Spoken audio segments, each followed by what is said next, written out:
ہاں وہ برداشت کر، ان کو اس سے پرواہ نہیں ہوتی نا، وہ دوسروں کو مارتے ہیں وہ تو پرواہ نہیں ہوتی ان کو، اپنے آدمی کو نہیں مروانا چاہتے، لازمی بات ہے۔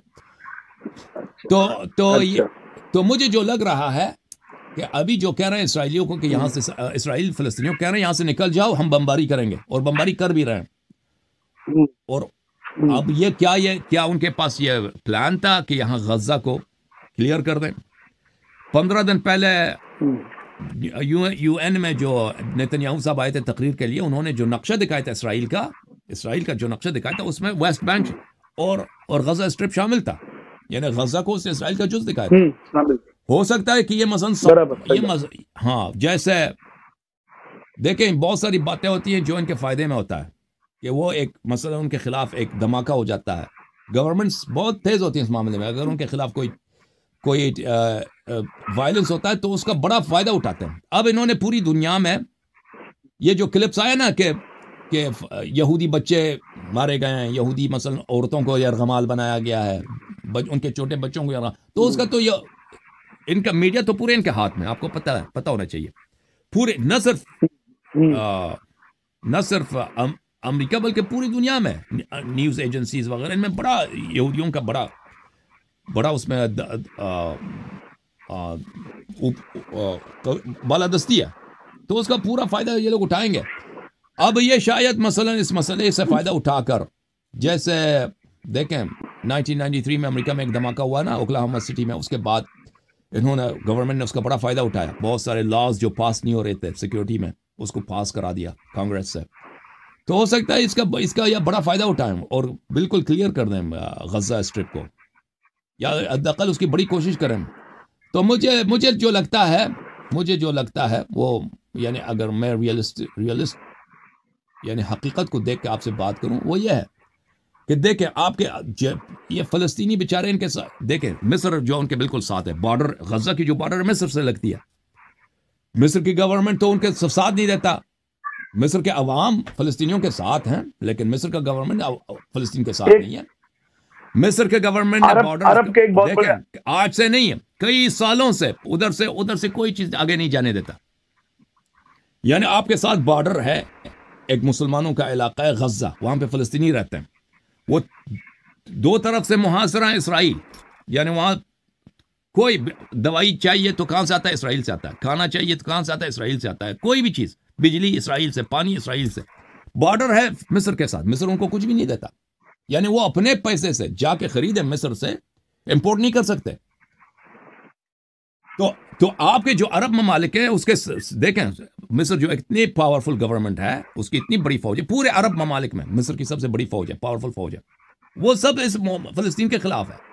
اس کے علاوہ ترکی کے گورنمنٹ ہے، اس کی بہت ہی قریبی تعلقات ہیں اسرائیل کے ساتھ، وہ دیکھیں ویسے ہمدردی کے لیے، اپنے عوام کو خوش کرنے کے لیے اور عالم اسلام میں اپنی مقبولیت بڑھانے کے لیے الفاظ تو صادر کرتے ہیں، لیکن عمل میں یہ فلسطینیوں کے لیے کچھ نہیں کرتے۔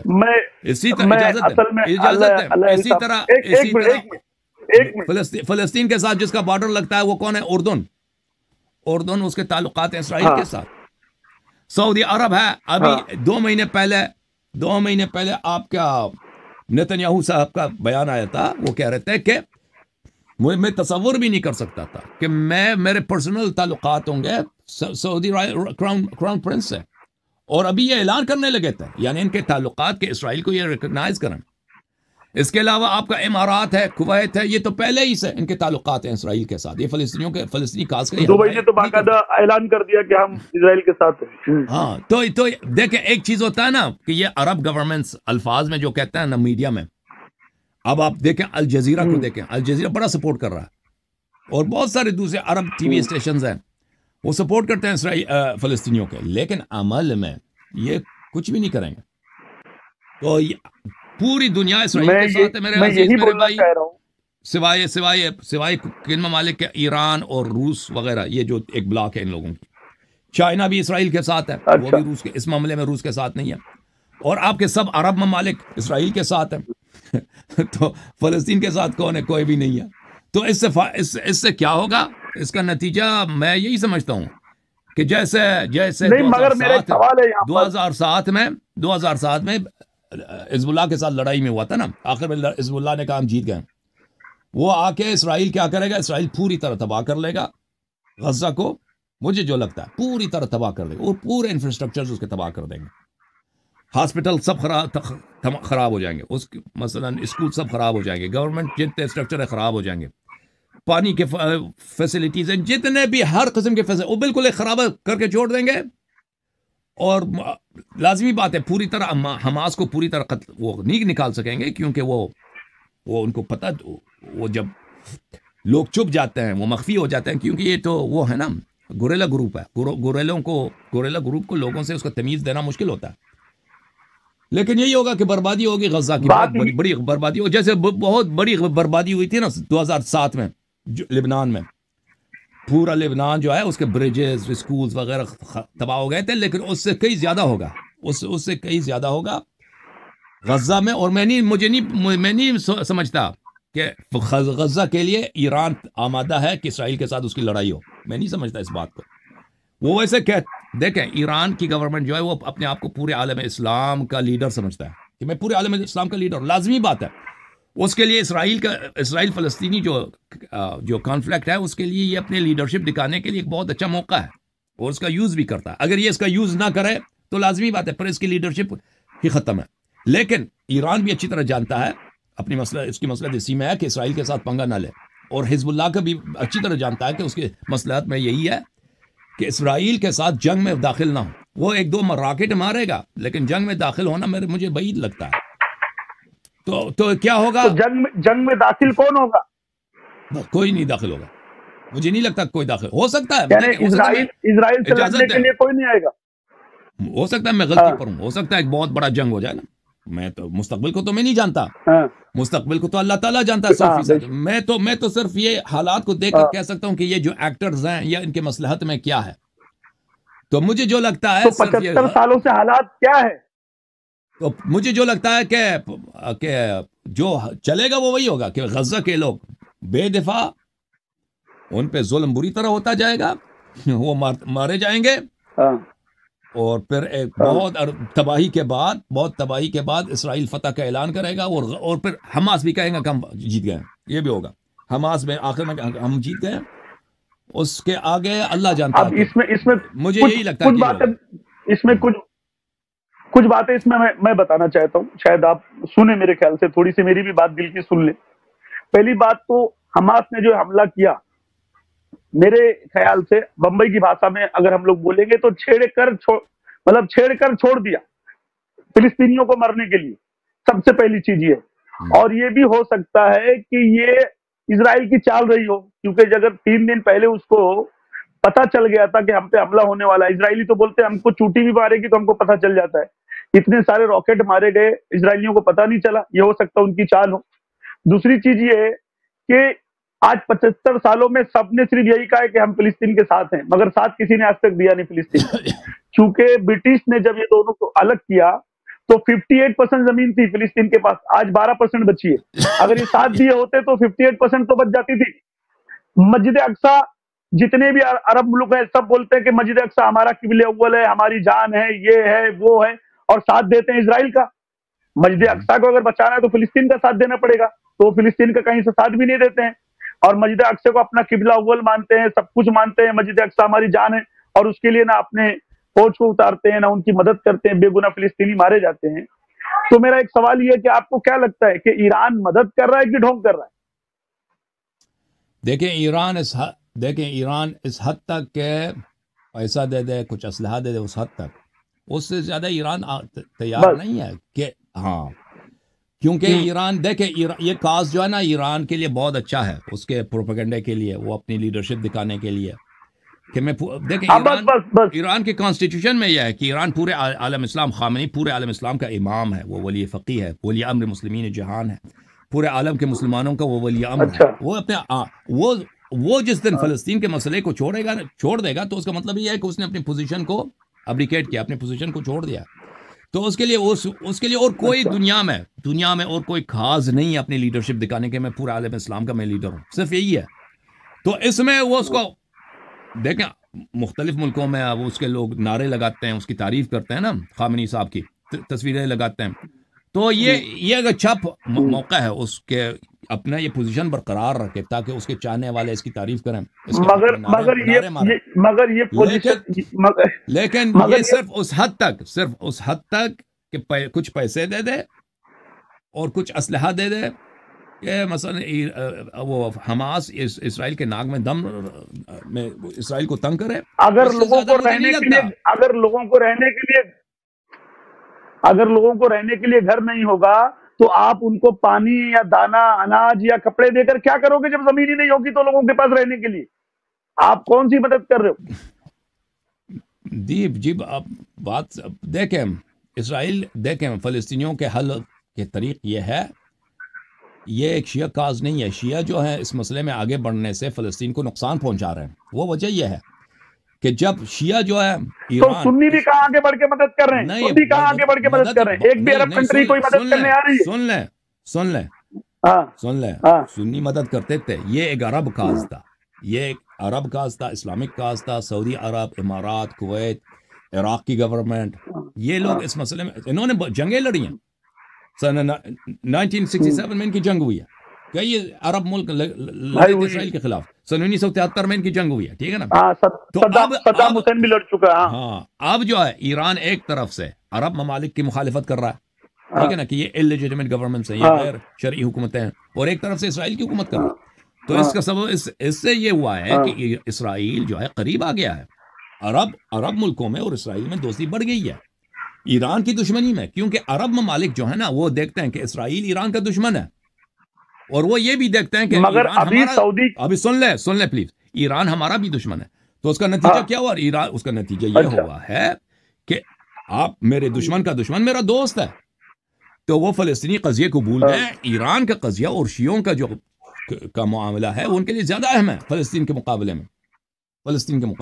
لذا ایران کی دشمنی میں وہ اسرائیلی دوستی کو وہ اپنی جان سے بھی ان کو زیادہ پیارا ہے. اوکے، تو اس لیے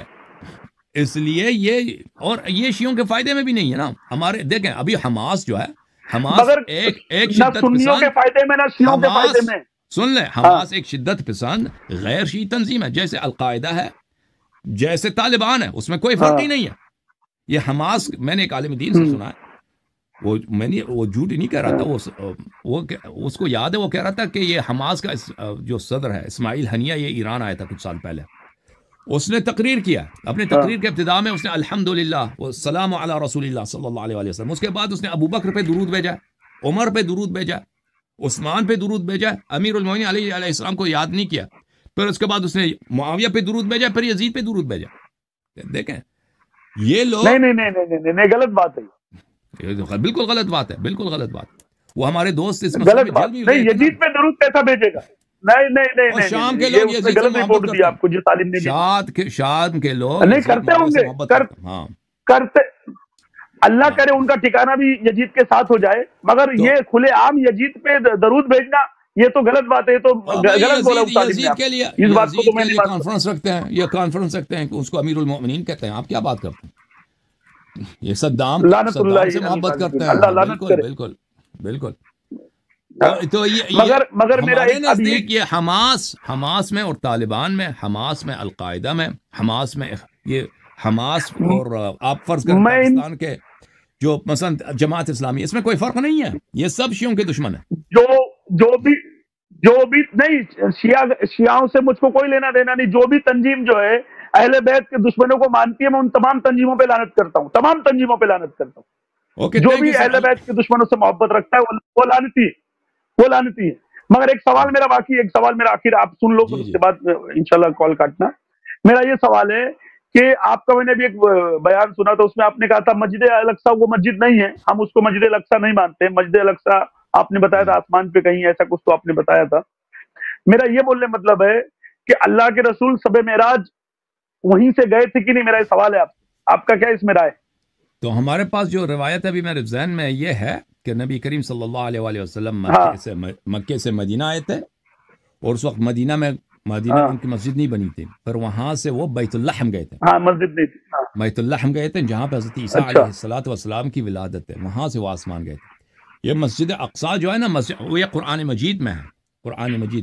سبحان الذي اسرى بعبده ليلا من المسجد الحرام الى المسجد الاقصى الى المسجد الاقصى الذي باركنا حوله لنريه من آیاتنا. مبارک ہے وہ، بے پاک ہے، بے عیب ہے وہ خدا جس نے اپنے بندے کو ایک رات میں اس نے سیر دیا مسجد الحرام سے مسجد اقصی. یہ مسجد اقصی جو قرآن میں مذکور ہے، یہ مسجد اقصی یہ فلسطین نہیں ہے، یہ تو کون ہے؟ ڈوم افراق نہیں، یہ آسمان میں، یہ چوتھے آسمان میں. اب روایات اس کی بہت زیادہ. نہیں، ڈوم افراق کی میں بات نہیں کر رہا ہوں، مسجد الاقصی جو زمین پر ہے وہ کون سی ہے پھر؟ مسجد اقصی زمین پہ نہیں، آسمان پہ. یہ مسجد جو مسجد تو اللہ کے رسول ابھی سن لیں، آپ سن لیں، ابھی جو مسجد ہے نا جو ڈوم افراق میں وہاں پہ جو مسجد بنے اس کو عبد الملک ابن مروان نے بنایا. اور اس زمانے میں عبد الملک ابن مروان کے زمانے میں مکے پہ عبداللہ ابن زبیر کا قبضہ تھا. عبداللہ ابن زبیر نے اپنے آپ کو خلیفہ اعلان کیا تھا اور کہتا تھا کہ میرا دارالخلافہ مکہ ہے. تو اس کو عبد الملک ابن مروان نے یہاں پہ مسجد بنایا اور مسجد کا نام مسجد اقصی رکھا. مسجد اقصی کس لیے؟ اس لیے عبداللہ ابن زبیر کے مقابلے میں، عبداللہ ابن زبیر کے مخالفت میں، اور کہا کہ یہ مسجد اقصی جو قرآن میں مذکور ہے وہ یہ ہے، حالانکہ کوئی حدیث وغیرہ نہیں ہے کہ وہی مسجد اقصی ہے. اہل بیت علیہ السلام سے جو روایات ہے مسجد اقصی آسمان میں ہے، مسجد اقصی یہ نہیں ہے. یہ ٹھیک ہے مسجد ہے، مسجد عبد الملک ابن مروان نے مسجد صخرہ کس نے بنایا؟ یہ مسجد صخرہ وہی ہے نا، مسجد صخرہ مسجد یہ نبی کریم صلی اللہ علیہ وسلم نے نہیں بنایا. تو یہ میری بات نہیں سمجھ رہا ہوں. مسجد صخرہ دیکھیں، یہاں پر یہودیوں کے مقدس مقامات ہیں اور عیسائیوں کے بھی اس سرزمین میں بڑے مقدس مقامات ہیں. اہل بیت اطہار علیہ تو مسلمانوں کے نہیں ہے. عرض یہ ہے کہ اہل بیت اطہار علیہ السلام نے اپنے شیعوں کو ترغیب نہیں دیا شام میں زیارت جانے کے لیے، بیت المقدس میں زیارت جانے کے لیے. ہمارے پاس بہت سارے احادیث ہیں. میں یہ نہیں پوچھ، اور بھائی سن لو تم، میں اپنے مذہب کا بتا رہا ہوں. ائمہ ابرار علیہ السلام کے زمانے میں مسجد اقصی موجود تھا، یعنی جو موجودہ مسجد ہے یہ بنا تھا.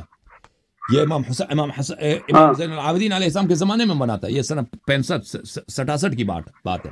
ائمہ اطہار علیہ السلام نے کبھی ترغیب نہیں دی وہاں پہ جانے کی کہ تم جا کے وہاں پہ زیارت کرو، اور ہمارے کتب میں اس کی کوئی ترغیب نہیں ہے. ترغیب ہے کہاں؟ ہمارے پاس بہت سارے مقدس مساجد ہیں. مسجد نبی صلی اللہ علیہ وسلم ہے، مسجد الحرام ہے، مسجد کوفہ ہے، مسجد سہلہ ہے، اللہ آپ کا بھلا کرے، کربلا ہے. مقدس مقامات بہت ہیں، لیکن ہمارے کتب میں کوئی ایسی نہیں ہے کہ تم وہاں پہ اللہ پاک تمام مقاموں کی زیارت نصیب کرے. مگر میرا ایک سوال ابھی بھی رہ جاتا ہے آپ سے، یہی سوال رہ جاتا ہے کہ قرآن شریف میں اللہ نے جس مسجد کا ذکر کیا کہ پاک ہے ذات جو تجھ کو اٹھا کے لے گئی مسجد حرام سے مسجد اقصی، اور وہاں سے پھر تجھ کو اپنے پاس بلایا، تو وہ زمین پہ جو مسجد اقصی ہے وہ کہاں ہے؟ وہ آسمان پہ، زمین پہ نہیں ہے. آپ کا بولنے کا مطلب مسجد اقصی آسمان میں کہتا ہے زمین پہ کہاں؟ میں کہتا ہوں نہیں، آسمان پہ.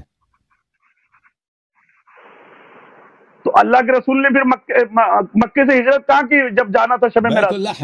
مدینہ شریف، بیت اللحم گئے تھے. بیت اللحم جہاں پہ حضرت عیسیٰ علیہ السلام کی پیدائش ہے، وہ بھی قدس کے قریب ہے. تو حضرت عیسیٰ علیہ السلام کی پیدائش کہاں ہوئی ہے؟ بیت اللحم میں، فلسطین میں ہی ہوئی ہے نا. بیت اللحم میں، بعض روایت میں کہ عراق میں ہوئی ہے، بعض روایت میں کہ عراق میں ہوئی ہے.